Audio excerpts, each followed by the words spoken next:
എൻ്റെ പേര് ഡെൽന ഡിൽജിൻ. ഞാൻ വയനാട്ടിൽ നിന്ന് വരുന്നു. ഞാനിവിടെ ആദ്യമായിട്ട് ഉടമ്പടി എടുക്കുന്നത് ഓഗസ്റ്റ് 15, 2022 ഞാൻ 2 വർഷം മുമ്പ്, അതായത് കൊറോണ കഴിഞ്ഞ സമയം മുതൽ ഞാൻ IELTS പഠിക്കുന്നുണ്ടായിരുന്നു.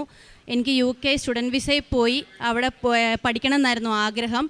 അങ്ങനെ 2 വർഷമായിട്ട് ഞാൻ IELTS പഠിക്കുന്നുണ്ടെങ്കിലും എനിക്ക് ഒരു എക്സാം പോലും എഴുതാൻ പറ്റുന്നുണ്ടായിരുന്നില്ല. ഞാൻ ഡേറ്റൊക്കെ എടുക്കാൻ നോക്കും, പക്ഷേ എന്തെങ്കിലും തടസ്സം വന്ന് എല്ലാം അങ്ങ് മുടങ്ങിപ്പോകുമായിരുന്നു. അങ്ങനെ ഞാനിവിടെ വന്ന് ഓഗസ്റ്റ് 15, 2022 ഞാൻ ഉടമ്പടി എടുത്തു. ഉടമ്പടി എടുത്തതിന് ശേഷം ഞാൻ വീണ്ടും IELTS പഠിക്കാൻ തുടങ്ങി. ഒക്ടോബർ മാസം ഞാൻ ഡേറ്റ് എടുത്തു, എക്സാം എഴുതി കഴിഞ്ഞപ്പം ഞാൻ അതിനു മുമ്പ് പല ഏജൻസിക്കാരെ വിളിക്കുമായിരുന്നു എനിക്കിങ്ങനെ UK പഠിക്കാൻ പോകണമെന്ന് പറഞ്ഞിട്ട്. പക്ഷേ ഏജൻസിക്കാരും എൻ്റെ പ്രൊഫൈൽ എടുക്കുന്നില്ല. കാരണം അവർ പറയുന്നത് ഡിപ്പെൻസിനെ വെച്ച് കൊണ്ടുപോകാൻ നോക്കുന്നത് കൊണ്ട് ഞങ്ങൾക്ക് താല്പര്യമില്ല ഈ നിങ്ങളുടെ പ്രൊഫൈൽ എടുക്കാൻ. കാരണം അത് എത്രത്തോളം സക്സസ് ആകും എന്നുള്ളത് അവർക്കറിയത്തില്ല. റിജക്ഷൻ വന്നു കഴിഞ്ഞാൽ അവരെ ബാധിക്കുമെന്നുള്ളത് കൊണ്ട് അവരെടുക്കില്ല എന്ന് പറഞ്ഞു. അങ്ങനെ ഉടമ്പടി എടുത്തതിന് ശേഷം ഞാനൊരു ഏജൻസിക്കാരെ കോൺടാക്റ്റ് ചെയ്യുകയും അവരെൻ്റെ പ്രൊഫൈൽ എടുക്കാമെന്ന് പറയുകയും അവർ പ്രോസസ്സിംഗ് ഒക്കെ സ്റ്റാർട്ട് ചെയ്തു. അവർ 3-4 യൂണിവേഴ്സിറ്റിയിലേക്ക് എൻ്റെ ആപ്ലിക്കേഷനൊക്കെ അയച്ചു. അങ്ങനെ ഞാൻ ഉടമ്പടി പ്രാർത്ഥന ചെല്ലുന്നുണ്ടായിരുന്നു. ഞങ്ങൾ ആ സമയത്ത് ഹൈദരാബാദായിരുന്നു താമസിച്ചുകൊണ്ടിരുന്നത്. എന്നെക്കൊണ്ട് പറ്റുന്ന രീതിയിൽ ഞങ്ങൾ നാട്ടിൽ വരുമ്പോഴാണേലും കാരുണ്യപ്രവൃത്തികൾ ചെയ്യുകയും പത്രം വിൽക്കുകയും ഒക്കെ ചെയ്യുന്നുണ്ടായിരുന്നു. ഇതെല്ലാം കഴിഞ്ഞ് കൃപാസന പത്രം എന്താ ചെയ്ത് പത്രം കൊടുക്കുന്നുണ്ടായിരുന്നു. വീടുകൾ കയറി ഇറങ്ങി ഞാൻ പത്രം കൊടുക്കുന്നുണ്ടായിരുന്നു നാട്ടിൽ വരുമ്പോഴൊക്കെ. എനിക്കവിടെ ഹൈദരാബാദ് കൊടുക്കാൻ പറ്റുന്നില്ലായിരുന്നു. അങ്ങനെ ഇതെല്ലാം കഴിഞ്ഞ് എനിക്ക് അവരിന്ന് 2 യൂണിവേഴ്സിറ്റിയിലേക്ക് അയച്ചു. എനിക്കൊരു യൂണിവേഴ്സിറ്റിയിൽ നിന്ന് എനിക്ക് ആപ്ലിക്കേഷൻ എൻ്റെ എടുത്തു സക്സസ് ആയി എന്ന് പറഞ്ഞുകൊണ്ട് വന്നു. ഫസ്റ്റ് ഇനീഷ്യൽ പേയ്മെൻറ്റ് അടയ്ക്കേണ്ട ഡേറ്റും എനിക്ക് യൂണിവേഴ്സിറ്റിയിൽ നിന്ന് വന്നു. ഞങ്ങൾ പൈസയൊക്കെ അറേഞ്ച് ചെയ്ത് വന്ന സമയം ആയപ്പോഴത്തേക്കും ഇവർ ഫസ്റ്റ് ഡെഡ് ലൈൻ തന്ന ഡേറ്റ് നവംബർ 11 ഈ നവംബർ 11 മുമ്പ് യൂണിവേഴ്സിറ്റി തന്നെ ഡെഡ് ലൈൻ അങ്ങ് ക്ലോസ് ചെയ്തു. അവർ പറഞ്ഞു നവംബർ 11 മുമ്പ് അടയ്ക്കണം എന്ന് പറഞ്ഞു. പക്ഷേ നവംബർ 11 ആയപ്പോഴത്തേക്കും ക്യാഷ് റെഡിയായി വന്നപ്പോഴത്തേക്കും യൂണിവേഴ്സിറ്റി ക്ലോസ് ചെയ്തുകൊണ്ട് എനിക്ക് ആ യൂണിവേഴ്സിറ്റിയിൽ ആ സമയത്ത് എനിക്ക് അഡ്മിഷൻ എടുക്കാൻ പറ്റിയില്ല. അപ്പം ഞാൻ ഇങ്ങനെ പ്രാർത്ഥിച്ചു, മാതാവ് എന്നെ കൈവിടുവാണോ, ഞാൻ എന്തുകൊണ്ടാണ് എനിക്കിങ്ങനെ കിട്ടാത്തതെന്നൊക്കെ ഓർത്തിരുന്ന് എൻ്റെ ഉടമ്പടി എന്തായാലും നവംബർ 15 എൻ്റെ ഉടമ്പടി തീരും. എനിക്ക് ഉടമ്പടി തീരുന്നതിന് മുമ്പ് എന്തെങ്കിലും ഈ വർഷമെങ്കിലും കയറിപ്പോയില്ലെങ്കിൽ എനിക്ക് ഒരു മാർഗവും ഇല്ല. കാരണം UK അവർ നിയമങ്ങളൊക്കെ കർശനമാക്കിക്കൊണ്ട് വരുന്നു.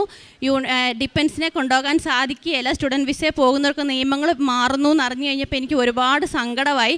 ഞാൻ പല ദിവസവും രാവിലെ എഴുന്നേറ്റ് കരഞ്ഞ് പ്രാർത്ഥിക്കുമായിരുന്നു.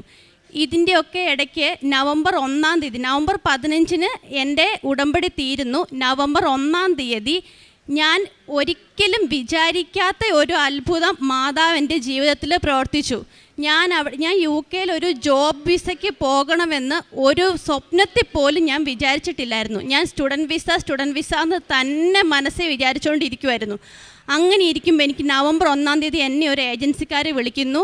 നിങ്ങളുടെ പ്രൊഫൈൽ അനുസരിച്ച് എൻ്റെ എഡ്യൂക്കേഷൻ വെച്ചിട്ട് എനിക്ക് UK ജോബ് വിസയ്ക്കുള്ള ഓപ്പർച്യൂണിറ്റി ഉണ്ടെന്ന് ഏജൻസിക്കാർ ഇങ്ങോട്ട് പറയുകയും ഞങ്ങൾ അതിൻ്റെ അടിസ്ഥാനത്തിൽ ബാക്കി കാര്യങ്ങളെല്ലാം നോക്കുകയും ചെയ്തപ്പോൾ എനിക്ക് ആ ജോലി ഏറ്റവും അനുയോജ്യമാണെന്ന് കാണുകയും ഞാൻ പലരോട് അന്വേഷിച്ചു. UK വർക്ക് ചെയ്യുന്നവരോടൊക്കെ അന്വേഷിച്ചപ്പോൾ എല്ലാവരും എന്നോട് പറഞ്ഞത് ഏറ്റവും നല്ല വിസയാണ്, ഇനി സ്റ്റുഡൻറ്റ് വിസ എന്നുള്ള വിഷയം അങ്ങ് വിട്ടേര്, ജോബ് വിസയ്ക്ക് കയറി പോരാൻ പറ്റിയ അതായിരിക്കും നല്ലതെന്ന് പറയുകയും ഞാൻ ആഗ്രഹിച്ചതുപോലെ എനിക്കെൻ്റെ ഫാമിലീനെയും ഹസ്ബൻഡിനെയും കൊച്ചിനെയും എൻ്റെ കൂടെ തന്നെ കൊണ്ടുപോയി അവർക്കും അവിടെ ഹസ്ബൻഡിന് അവിടെ ജോലി ചെയ്യാമെന്നുള്ളൊരു ഓപ്പർച്യൂണിറ്റി എൻ്റെ ഈ വിസയിൽ ഏജൻസിക്കാർ തരികയും അങ്ങനെ എല്ലാം കൊണ്ടും എനിക്ക് മാതാവ് ഏറ്റവും വലിയ അനുഗ്രഹം. ഞാൻ ഒരിക്കലും എൻ്റെ ജീവിത സ്വപ്നം പോലും കാണാത്ത അത്രയും സാലറിയിൽ എനിക്കൊരു ജോലി അവിടെ നേടിത്തന്നു.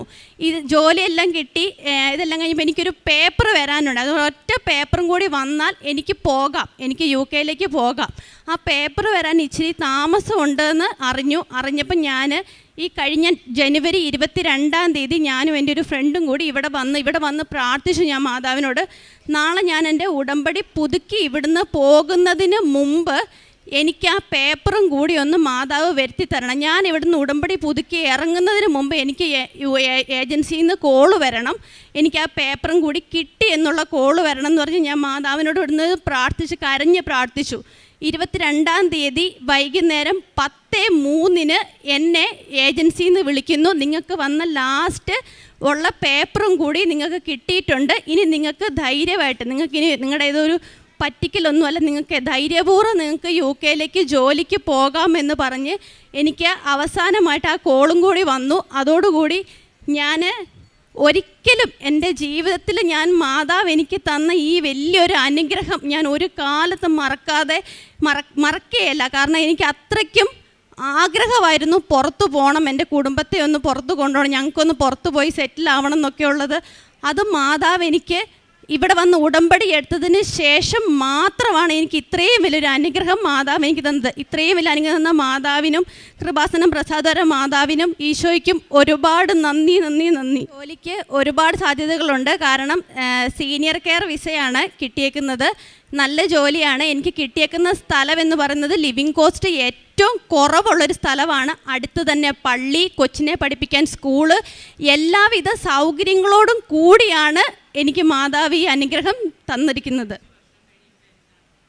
5 വർഷത്തിന് ശേഷം എനിക്ക് PR അപേക്ഷിക്കാമെന്നുള്ള ഒരു ഇതും കൂടി ഇതിനകത്ത് തന്നിട്ടുണ്ട്. എൻ്റെ പേര് ത്രേസി, എറണാകുളത്തു നിന്ന് വരുന്നു. ഞാൻ 2018 ജാനുവരിയിൽ ഉടമ്പടി എടുത്തിരുന്നു. ആ ഉടമ്പടി 5 പ്രാവശ്യം വന്നു. പിന്നെ അത് ഡിസ്കണ്ടിന്യൂ ആയി. അത് പിന്നെ തുടർന്നുകൊണ്ട് പോകാൻ പറ്റില്ല. വീട്ടിലിരുന്ന് ഞാൻ ഉടമ്പടി എടുത്ത് ഉടമ്പടി പ്രാർത്ഥന ചൊല്ലിക്കൊണ്ടിരുന്നു. അങ്ങനെ ഇന്ന് മോൾക്ക് വിവാഹം നടക്കാൻ വേണ്ടി ഞാൻ ഒത്തിരി പ്രാർത്ഥിച്ചു. മോൾക്ക് വിവാഹം വേണ്ടാന്ന് പറഞ്ഞ് നിൽക്കുകയായിരുന്നു. അത് കഴിഞ്ഞ് ഞാൻ 2020 ഞാൻ ഉടമ്പടി വീണ്ടും എടുത്തു. ഉടമ്പടി എടുത്തു കഴിഞ്ഞ് 3 മാസത്തിനുള്ളിൽ മോളുടെ വിവാഹം നടക്കുകയും അധികം താമസിക്കാണ്ട് മോൾക്കൊരു കുഞ്ഞുണ്ടാകുകയും ചെയ്തു. ഈ അനുഗ്രഹങ്ങൾക്ക് മാതാവിനെ ഞാൻ നന്ദി പറയുകയും സ്തുതിക്കുകയും ചെയ്യുന്നു. എൻ്റെ പേര് ആൻസി, ഞാൻ കോട്ടയം നീണ്ടൂരിൽ നിന്ന് വരുന്നു. ഞാൻ 2018 ഏപ്രിൽ 16-ാം തീയതിയാണ് ഉടമ്പടി എടുത്തത്. അന്ന് ഞാൻ ആദ്യത്തെ നിയോഗം എൻ്റെ മോൾ OET പഠിക്കുന്നുണ്ടായിരുന്നു. അവൾ എഴുതി പാസ്സായി UK പോയി. രണ്ടാമത്തെ നിയോഗം എൻ്റെ മോൻ സിവിൽ എഞ്ചിനീയർ ആയിരുന്നു. അവനൊരു ജോലിക്ക് വേണ്ടിയാണ് ഞാൻ പ്രാർത്ഥിച്ചത്. അവന് തൃശ്ശൂർ ഒരു ജോലി കിട്ടി. അവനൊരു പനിയുണ്ടായി. പെട്ടെന്ന് അവന് ബോധം പോയി. ഞാൻ അന്നേരം ഉടമ്പടി പത്രം വെച്ച് പ്രാർത്ഥിച്ച് അമ്മയും ബോധം തെളിയുവാണെങ്കിൽ ഞാൻ ഇവിടെ ഒന്ന് സാക്ഷ്യപ്പെടുത്തിക്കൊള്ളാമെന്ന്. പിറ്റേ ദിവസം തന്നെ ബോധമായി. ഒരു കുഴപ്പവുമില്ല. അവനൊരു വിവാഹവും കഴിഞ്ഞു. ഇന്നിപ്പോൾ അവർ രണ്ടുപേരും സിംഗപ്പൂരിൽ സന്തോഷമായിട്ട് ജീവിക്കുന്നു. മൂന്നാമതായി ഞാൻ നിയോഗം വെച്ചത് എൻ്റെ ചേച്ചിയുടെ മോൾക്കാണ്. അവർ രണ്ടുപേരും ഖത്തറിലായിരുന്നു. അന്ന് അവർക്ക് 5 വർഷമായിട്ട് കുട്ടികളില്ലായിരുന്നു. അവർക്ക് ഭയങ്കര വിഷമമായിരുന്നു. അവരടുത്ത ജോലി നിർത്തി ഇവിടെ വന്ന് കുറച്ച് നാൾ ചികിത്സിച്ചു. എന്നിട്ടും കുട്ടികളൊന്നും ഉണ്ടായില്ല. ഞാനത് ഉടമ്പടിയിൽ വെച്ച് പ്രാർത്ഥിച്ചിരുന്നു. എന്നിട്ട് ഉടമ്പടി തൈലം അവളുടെ വയറ്റിൽ പുരട്ടി പ്രാർത്ഥിക്കുവാനൊക്കെ പറഞ്ഞു. മാതാവിൻ്റെ അനുഗ്രഹത്താൽ ഈശോ അവൾക്ക് ഒരു കുഞ്ഞിനെ കൊടുത്തു. അത് കഴിഞ്ഞ് അവൾ UK അവർ രണ്ടുപേരും പോയി. അവിടെ ചെന്ന് അവർക്ക് ഒരു കുഞ്ഞും കൂടെ ഉണ്ടായി. ദൈവം പരിശുദ്ധ അമ്മ വഴി തന്ന ഈ അനുഗ്രഹത്തിന്, ഈശോ വഴി തന്ന ഈ അനുഗ്രഹത്തിന് ഞാൻ കോടാനുകൂടി നന്ദി പറയുന്നു. ഇനി എനിക്കൊരു 2 നിയോഗം കൂടി കിട്ടുവാനുണ്ട്. അത് പരിശുദ്ധ അമ്മ വഴി ഈശോ സാധിച്ചു തരുമെന്ന് ഞാൻ ഉറച്ചു വിശ്വസിക്കുന്നു.